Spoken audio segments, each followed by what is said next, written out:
The only thing the question you should be asking is, why is my partner always nagging, always complaining, always forcing you to do certain things? Instead of accusing them or calling them a nag, invalidating their feelings, that will actually start helping your relationship, the issues that you are having. Hello everyone, welcome back to my YouTube channel. This is Keeping It Real with Blena. If you're returning to watch my video, thank you so much, I appreciate. If you're new on this channel, please do not forget to hit on the subscribe button. So without further ado, let's go into today's topic. Today's topic is nagging. This is a very serious issue. A lot of people are having these issues where they just now round it up to my partner is a nag. Nobody just wakes up and start nagging or who just wants to nag on the person they are with.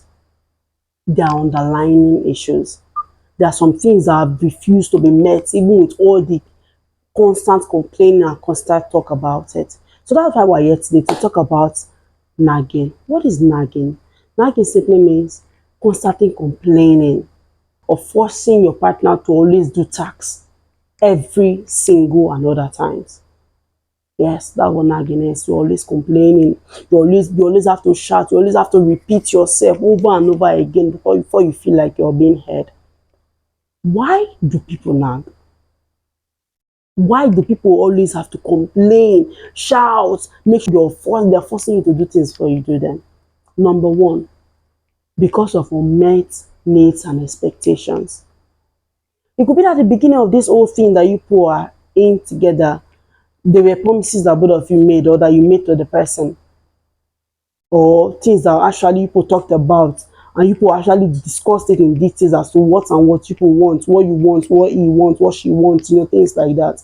Now, entering into the relationship or entering into the marriage, things drastically changed.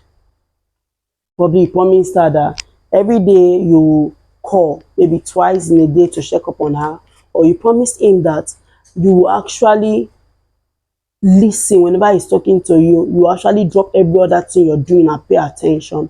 Or both of you promise yourselves that so time no friends is allowed to come to your home. People actually agreed on it. You talked and discussed on it. Different situations like that. And all of a sudden, what people agreed on, you start turning on them. And this person is telling you that we agreed that you will be calling me twice in a day. We will be sending ourselves messages at least 2 times in a day to check on how we are doing. All of a sudden, you don't even call at all again. He or she will be reminded, your partner will be reminded, you still don't do it. Which is what now bets them complaining and repeating themselves, because it is what both of you has agreed that you'll be doing. It doesn't feel right anymore that only one person is one doing it. And you on the other hand, you don't care.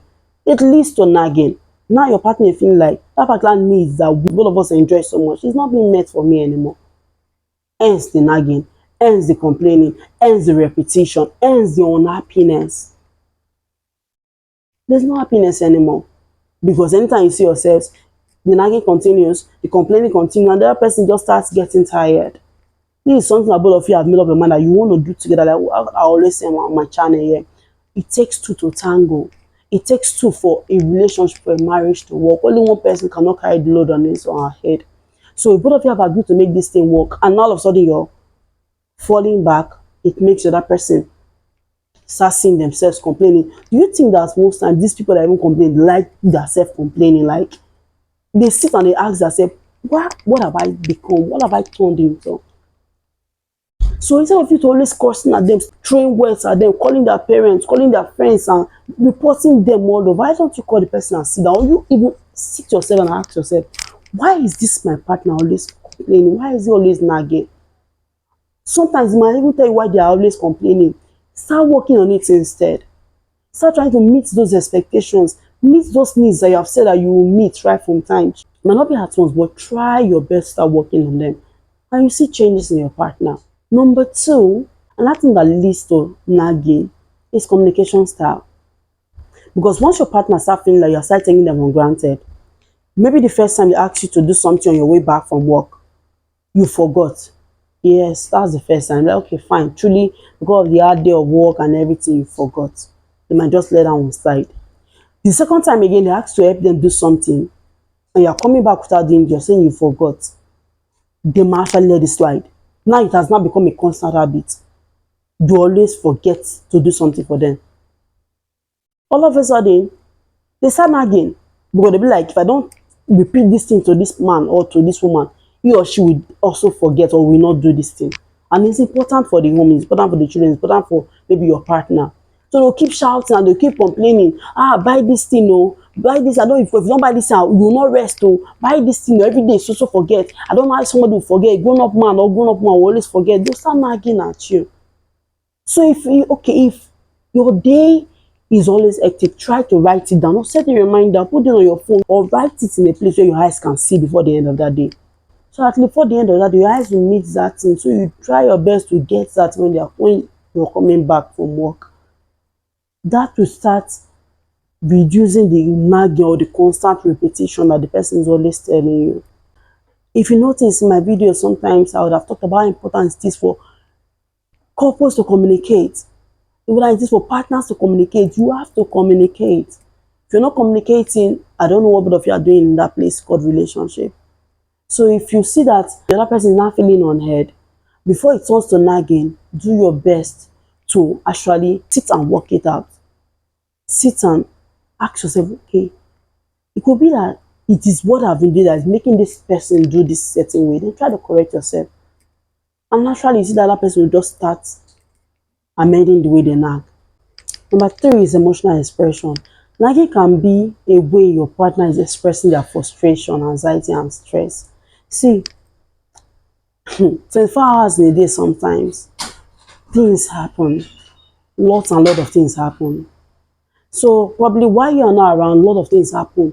The children are stressed, your wife, all the days, work, everything she had to do has made her tired, like she's stressed, she's frustrated because she's trying to arrange things, but they are not working out. So before you start saying, hey, please, you now you have come again, try to understand where she's coming from. Try to understand where your partner is coming from. It's very important. Because if you understand where they're coming from, where their frustration is coming from, work at it, discuss it with them, then that nagging aspect of it start dying down. Some people actually, because of anxiety, that fear of, what if things don't go well? What if this relationship that I've been for the past 5 years doesn't work out? What if this man or woman end up leaving me? That kind of situation, that kind of person is insecure. Everything to be insecure. That is you're doing that is making them start having this anxiety or this anxiousness. Like maybe you start chatting with other girls, other ladies, or chatting with other men, and they don't like it. Stop it. Stop it. Make them always feel love, feel appreciated. Make them know that they are your priority, and you see that nagging will stop. This nagging issue is so terrible because it has torn so many persons apart. Some persons have become suffocated in a relationship because of nagging. So please, if there's any frustration, underlying anxious and anxiety, work on it. So anything nagging will stop in a relationship. Another thing that can contribute to a nagging behavior is lack of emotional support. So I cannot really emphasize enough on supporting your partner emotionally. Sometimes at work it could be really tough for them, and when they come back, they're trying to tell you how frustrated work today was for them, and next thing be like, please grow up. How your mates are doing it. Every time you come back from work, so you're complaining. You don't know what he or she is going through out there at work. So try your best to be emotionally supportive. Do your best. When your partner read the room that you are never emotionally supportive, they start to nag. Imagine someone came in crying, you're playing game, you just looked at her and you just throw your face and continue playing your game. Just imagine how you would think that he or she will feel. Like, she will be so frustrated. In fact, it will have more strain or more stress on her. Leave what you're doing. When you say your partner is coming in a way that is troubling, leave what you're doing. Go and meet them. Before you even ask what happened, hug them. Carry the things in your hands. Hold them. Make them sit. Give them water. Show genuine concern for them. Because lack of empathy, lack of emotional support make anybody nag. Make them wish why they are even with you in the first place. Someone that doesn't show concern about what I'm feeling. Why am I even with this person? But you're supposed to be my go-to person, my number one go-to person for any other person. And now you are not showing any support. Then why am I with you in the first place? People start to question our relationship. Question why they are with you in the first place. Another thing is unresolved conflict. Somebody have offended you. Yes, your partner offended you. You said you're forgiving them. Before the person cough, you have brought it back again. That's why you went to do this. Before the person say something, that's why you went to do this. You don't just know how to forgive. It makes somebody nag. Because if you continue that habit, before your partner will start saying, please forgive me genuinely, not that kind of forgiveness that 2 seconds you start using to tell me word. And you went, that's why you always do this. Why you always do, when you forgive your partner, forgive them. See, loving is beautiful. Loving is sweet. How do I know this? It is because God himself is love. God is good. God is beautiful. That's how I know that loving is a very beautiful thing that God has blessed humans with. So if you are genuinely decide to love someone, love them with the whole of your heart. When you love someone, it's very, very easy for you to forgive. When you love someone, it's very easy for you to emotionally support them. When you love someone, it's very easy for you to resolve conflict without thinking of start bringing things in your mind for them. It's very difficult for you to start looking at them in a very evil-like manner. Imagine someone looking at your partner as if your partner is a witch, or looking at your partner as if you just want to. No, no, no, no, no, no. When you love someone, those kind of things. That's why the Bible says that love covers multitude of sin. Like, love is so forgiving. Love is so big. It's so. I can't just explain it. But always know love is beautiful. Learn to resolve conflict genuinely. Learn to support your partner emotionally. Let them think about you when you're not there. Let them just burst into prayer for you. Let them just burst into appreciation for you even when you're not there. It will make your relationship start becoming sweet once again. So finally, social and cultural influences. You're with your partner at home. Something has barely happened. Next thing is, God, what would the society say? What would they say now? What will my guys say? What will my ladies' friends say? Hello, they are not in a relationship. It is just you and your partner. Learn to handle things yourself. Learn to start staying away from what people will say. Because guess what? People will always talk. You're doing the right thing, they will talk. You're doing the wrong thing, they will talk. So try to do the things that are okay, that do not hurt people, that are pleasing to God and you and your partner. They will always talk. I know sometimes society can influence what we think. Our cultures have actually influenced people. You see sometimes when you just walk into a man backing his child, you be like, hey, this woman have told my brother to what I don't know. A man that is carrying his own child is his child. If he doesn't carry him on his back, who will carry him on his back, on his shoulder? Leave them alone. Just let them be. Guess what? Society will always influence, will always say how they feel about things. But life has really, really gone far. Technology has advanced. Things have changed.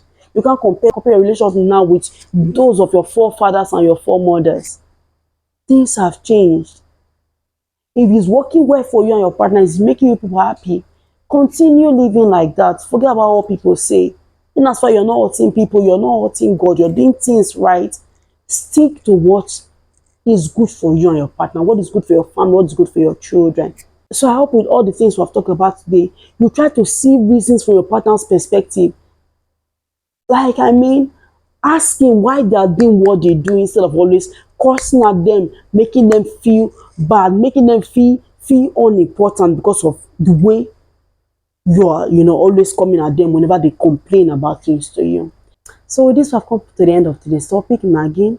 I hope that ends on start asking ourselves why my partner is doing this instead of cursing at them. So if you have watched to this time and you have not subscribed, please subscribe to support our channel, and also see you next in our video. Bye.